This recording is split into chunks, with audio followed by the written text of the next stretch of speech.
And that's where that's what it really it boils down to. Like, do you want to chase the life that you actually want, or are you okay accepting and acquiescing to whatever life gives you? I personally wasn't okay and not ever will be okay with just accepting, it's fine. To me, that's like, to your point, we go around this world one time. And when you're turning 40, 50, whatever it is, and you have that moment and you realize, like, oh my gosh, like, this is it, right? That's the time when you should be like, okay, you know what? Like, I want more. How do I get more? This is really how. And I guess the good news is that, the roadmap to get there is very simple, and it's anybody can do it, and it's quite easy.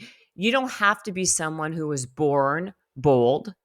It's not, it's a fallacy and a myth to believe that you have to, either you're born this way or you're not. Like, the reality and truth is, anyone could become more bold if they want to be. And what it takes is practice.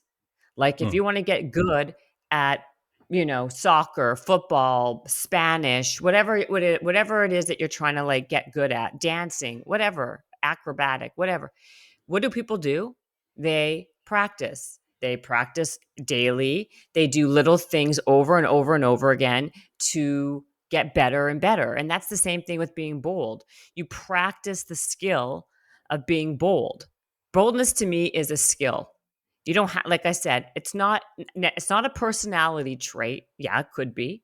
Some people are a little bit more bold than others naturally, but it's also a skill that you can really harness and get better and better at.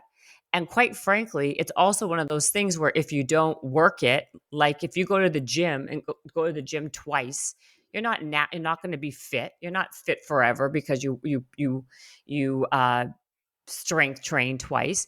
It's something that you have to do consistently and maintain it regularly. Just like being bold, you have to practice that muscle of boldness daily, or at least 3 times a week, right? You have to like practice it to get better at it and to strengthen it. And like I said, it's a muscle like anything else. You get better with doing these little things. And if you So can't could feel, if you're not, I was going to say, if you're not comfortable asking for the small things in life, then there's no way you're going to get comfortable asking for the big things in life.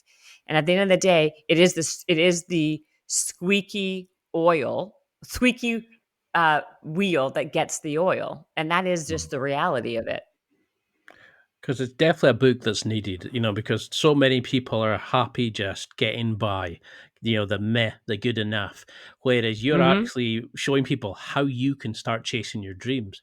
But how do we know what's a bold action? What's a bold lifestyle look like? How do we know we're not going by ego, by fear, by, the old negative programming? How do you know that this is actually you're starting on your bold journey and making it a lifestyle?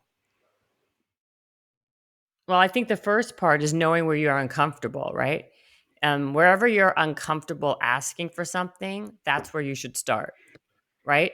So, like, if you're a person who doesn't want to make waves, doesn't want to, you don't want to speak out of turn, you don't want to be offensive, you don't want to do this, you don't want to do that, and therefore you act accordingly